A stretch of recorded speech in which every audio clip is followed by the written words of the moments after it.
family, and welcome to Marriage Chronicles live podcast. Yes. We are here, and we're just so excited today. Especially today, we're excited because we're dealing with the topic on keeping romance alive.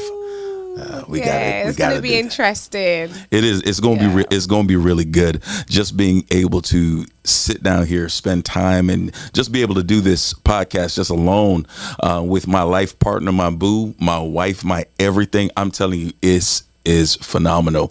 But we're dealing on this topic, and what do you think? What do you think, Jamie? You know, for some people, romance is not important, or some people think romance is not important, but for some it's important. Like, romance is a big thing, especially for myself.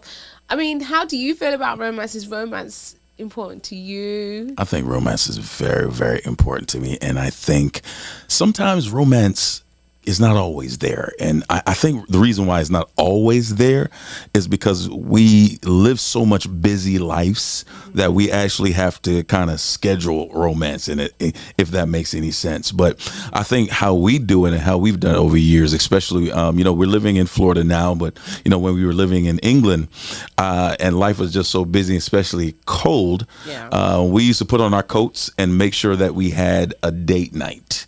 I remember, let me tell you, I think it was every Monday used to be the day of our date night. And we did our date nights on a budget, right? When we first got married, we were young. We didn't have these, we didn't have a great job. We didn't have that much money at all. No, but we had creativity. We had creativity, so we kind of had a budget for like £10, and we'd go out to a restaurant for £10, and we'd have a meal, and it was just nice. It was just really, really nice. It was a time for us just to come together, to connect, just to really just get the romance into. There weren't any candles or anything like that, but then we did that at home, didn't we? Do you remember that time when we laid out like the sheet on the floor and had all the candles? And it was really I thought it was things phenomenal. like that. But you know what? I think romance is one of those things. I think people get complacent with romance and think that at the beginning, all the romance is there, and they do everything that they need to do to get that person, and then they drop off. Like it's not important. Guys, you need to bring the romance back. It has to be there. Because if you don't, guess what? Somebody else is going to come along and bring that level of attention, bring that romanticness, to your spouse, and then it's caught their attention, and you got to bring it back. You've got to. And I think that's important. And I think over time we change, don't we? People change. So probably some of the things that were special in the beginning of your relationship may not mean as much, 10 years, 20 years down the line. So it's about really reevaluating your spouse. Can we call it that? Reevaluation? I think reevaluating your spouse, your relationship, reevaluating your whole life when it comes to marriage. Because I think when it comes to this whole, what worked before when we first were together might not necessarily work after a while. And that's because there's something called normality. Things start normalizing. You start working. You may be dealing with kids. You may be starting to engage into other different projects. And these things take up headspace. And what stimulated you in the beginning when those butterfly feelings, those butterflies are dead or flown away. That's literally basically where we're dust. at. They're literally dust. And you've got to be able to be so creative to that point where you're like, you know what, I'm going to change things up. I'm going to ensure that we do it differently. Reignite that fire. And reignite get some lingerie or a haircut or a shower or some people like do whatever you need to do to bring that level of that spark back again. And that could mean anything, but then at the same time I would say this as well: don't do it with a motive to gain something, because for some people, just a cuddle means so much. Or, or brings that level of romance. But don't just cuddle because you want to have sex, because that's what I normally hear a lot of couples say, that, look, the only time my spouse ever touches me, or the only time he's ever warm with me, is when he wants to have sex. He'll kiss me up and hug me and slap me on my bottom. But after he's had sex, goes completely cold. And I think that's important, to actually have those intimate times with each other, intimate times of romance where it's not leading to sex. You'll be surprised if you can build up that level of romance. It builds up that level of that energy between you guys that when that time comes, when the sex comes, guess what? It's explosive. It's amazing. And I think it's important because one of the things is like, of course, we know date night is really, really important, but that emotional intimacy is probably that's where you're coming from, and I totally get that completely. We just sometimes that emotional intimacy allows the physical intimacy to eventually happen, but it's about ensuring that I would say from a man's point of view that you're stimulating your partner from an emotional point of view, you know what I mean? Your wife from an emotional point of view, ensuring that, you know what, she feels good in the process. Because I know guys, we're visual, you know what I mean? So we want to, as soon as it's visual, I'm like, you're beautiful, you got lingerie on, let's make it happen. But that's not always the interpretation of you. No. If that makes any sense. No, you're right. And I think, do you know what? The older you get, I kind of feel it can be almost less physical, right? Where that connection means more, that meaningful conversation means more. And once we connect in that way, it allows everything else to become easier, you know, it just allows everything to flow. So I really think it's important that, you know, you work on building these connections of romance. Right. And romance doesn't just happen in the evening time when you're ready to settle down. Romance can happen at the start of the day when you wake up and you see like a little love note, or, you know, with a cup of tea, breakfast, whatever it is, whatever means something to your spouse, you can make that happen. And I think sometimes in marriages we kind of stop getting to know each other, don't we? And we think that stage, probably the getting to know each other stage, is only in the beginning, but it's not just in the beginning, it's a continuous thing. And the reason why it's continuous is because we are always changing, we are evolving beings. The same person who I was when I first got married, when we first started dating when I was 19, I'm not that same person. It's been that long? Man, I'm 41 now. It's like, wow, that's man, that's crazy. Gray hairs are popping out. Gray hairs are popping out. But the thing is that, you know, we change. We do. And that's the take home, really, is that we change. But then not only am I trying to figure out the changes that's happening within inside of myself as a person, or we are as people, we're also having to communicate that change to our spouse as well, because, you know, what used to make me tickle years ago, 10, 20 years ago, is not the same thing now. You know, we have different needs as well. And I always believe, even though, you know, we hear about love languages and so forth, but I think our love languages can change over time. Right. Depending on the certain seasons that we are in our life. You know, years ago, you know, gifts wasn't really a big thing for me. Do you remember? Yes, I remember. You look like you don't remember. No, I remember 100%. Gifts weren't really a big thing for me. Yeah. It really wasn't. Acts of service was more dominant. But I think as I'm getting older now, I was more relaxed. Yeah, I'm more relaxed. Yeah, so the acts of service isn't really, you know, it helps. But then I like gifts now, and it's like I'm expected really nice gifts. I don't expect gifts all the time, because that's right.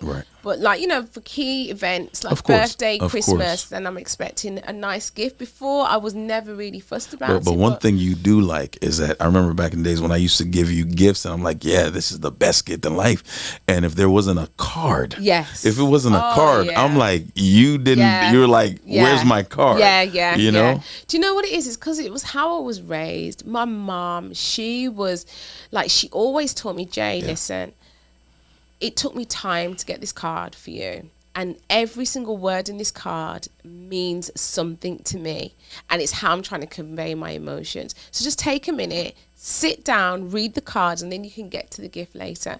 So even up until this day, I've got every card that my mother, my grandmother, my husband, my son has written me. It's all in the box. She's a card collector. All my cards from like since I was young, and I've kept all of them, even down to Jeremiah's cards, because now, you know, now that they've passed on and they've died, they mean so much more to me. You know, they're like these little words really of prophecies that I look back and, you know, it helps to encourage me and reminds me that I was well loved, you know, by my family. So, you know, I keep everything. So it means a lot to me. And that's why, do you remember that time when I picked the wrong cards? Right. I don't know if we should say that. We should say that on the podcast. I'll tell you anyway. But it is what it is. I'll tell you anyway. I never forget.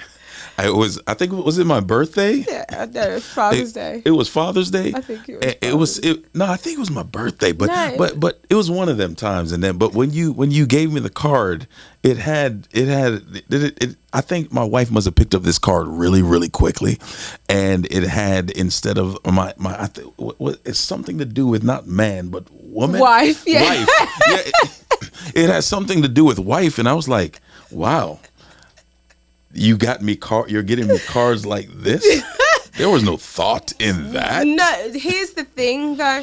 I'm going to be honest with you, I didn't read the words of the card, so I kind of broke my own rules. But what I did, it was the picture that got me, because it was a picture that... She tried to sell it by the picture. Whatever. I'm telling you, it was the picture. No, it was I read the words. No, guys, listen, I'll post the picture just to show you. Like, it was what the words said. It was basically saying that, wherever you go, I will follow you, so to speak, and you are my safe space.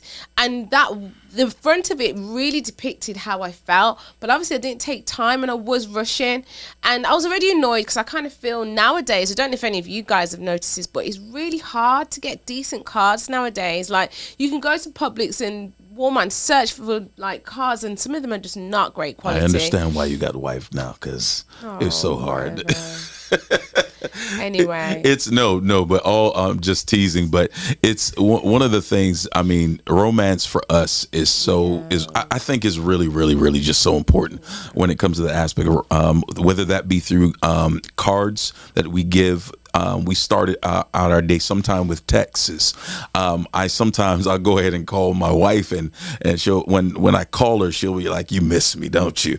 You know what I mean? And it's that playing, it's that teasing, it's that really starting it. Romance doesn't start and end in the bedroom. No, of course not. And I think it's key. But one of the things that really gets to me, that I know probably you like is spontaneity.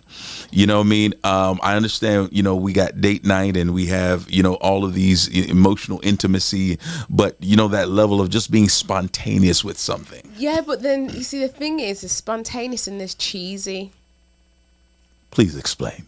Sometimes you could be a bit cheesy. And it's annoying. Like, I think that's that what makes it memorable. No, it doesn't. It makes it annoying, actually. So it's about finding what your spouse likes. My husband comes out with some little cheesy moves, and at first it's funny, and he mainly does it, especially when I'm serious as well. When I'm serious about something, or I'm not in a great mood, he'll just come out with something that will just really interrupt that pattern. You've heard about pattern interruption. Yes. And sometimes the best way to interrupt a pattern is to just do something really random. And he's Absolutely. very good at doing that. He does it really well with Jeremiah. Like, Jeremiah could be in this really like moody funk, and Ryan would just come out with something so silly and crazy, and then we all burst out laughing, and it just completely changes like the whole atmosphere. It does. I count myself to be one of them, what you call atmosphere changers. I like peace. I like joy. Yeah. I know we don't always get it sometimes, but these type of things, call it corny, call it, laughing, jumping up and down. That's me. You know what I mean? A preacher by day and a joker by night. Literally, that's literally who I am, because I want to ensure that things are moving along and in the right way. But I mean, if I could tell anybody anything when it comes to keeping the romance alive, is to do whatever it takes for you to engage with your partner, with your wife, with your husband, in order to continue to make them smile. Because romance is just not sensual. Romance is, it's about tapping into every area, into the person's body, soul, and mind. But that means turning off the phones, guys, because phones and social media are romance killers. They're romance killers. Because one of the biggest things that you normally see, that I hear a lot of couples say to us, is that, listen, my spouse spends all the time on the phone, and then when they put down the phone, they've got nothing left. They're ready to go to sleep, and they want to give me that little bit of dead energy, so to speak. And I think that's really, really. Hey, did not notice? That's why I said what couples say, because it's not just. I think it's important. I think it's important. Why is he laughing so hard? I'm laughing hard simply because I think it's a really true statement you say. I think we need to not, because sometimes being on social media is great, but let me tell you something, that you can be on it and you are completely drained, and then when it's time for romance or to just chill and relax, watch a movie, you have no energy left because it mentally drains you. Yeah, but for some people, social media is an outlet. Not even an outlet. It's just a way to just decompress. Yeah, really. I get it. And I think that's probably why I'm, when I'm on it, is really just, I've had a busy day at work. I've been talking all day, and I'm an introvert. Believe it or not, I am an introvert. So especially when I go out to work/church, social gatherings, it's a lot for me. And when I get back home, I just don't want to talk. I don't want to do anything. Please just leave me alone. I am that person. Close the curtains and shut the door. That's me. Right. So, it's a way to decompress. But then I also realized over time that it does rob you time. It robs the time from your spouse. It robs the time of you guys connecting and talking. And then what happens is that I'm so tired to the point where I don't even feel like talking. And that kind of is not good for you, because that's the time when you want to tell me everything that's going on with your day. That's right. You want to run ideas with me. Yeah, because, everything everything throughout the day. So I think it's really just finding that time really to reconnect. But romance, guys, I think it's really important. So I would encourage you all, do not let the romance die. Find a way to bring it back. And sometimes what can be challenging is when your spouse has done something to you and caused an offense to you that has caused your heart to harden. And then it makes it really hard for you to then receive any romantic gestures that they may give. So I think that's something that I would encourage you to definitely pray about, because it's about really walking that journey of forgiveness. Because when you walk that journey of forgiveness, it allows you to get to that point where actually, do you know what? I'm forgiving this person for the offense or what they've done to me. And I'm pray and ask God to renew your heart, renew your mind, renew everything inside of you towards that person, so that when they do give you a romantic gesture, you don't contaminate it with the past experiences. Because sometimes people say, well, what do you want this time? You want this or you want that. And actually that person just wants to just do a kind gesture for you. And then you can actually kill you can kill that idea inside of them. You make them not want to actually do things in the future. So I think definitely, renew your heart and mind when it comes to that, especially if your spouse has done something to offend you, and then walk in that journey of forgiveness, so that you guys can then start to reignite that passion, reignite that fire. And what you don't realize is that the romance is the thing that helps to cement your relationship together. It helps to bond it. It helps to reinforce it. Yeah. And it gets to that point where you guys then have a good relationship and a good understanding, because understanding is key. That's the biggest thing I think that really kills a lot of marriages, is the lack of understanding. And the only way you're going to develop understanding is by getting to know your spouse, taking those times out to communicate, taking those times out to see what makes them laugh, so that when you come into life-changing events, you have something to draw from. Say, okay, well, I know my husband loves this, or I know that my wife loves that. Let me do this gesture for them, and hopefully that will help to shift. Well, guys, thank you for coming on. It's all love every time you all come through. If you're on YouTube, do me a favor, go ahead and just subscribe. Subscribe, share it, notify, all that type of stuff. We're even on Spotify and Apple and podcasts. Let me tell you, we're everywhere, because we want you to thrive continuously. So until the next time, we can't wait to see you. Take care.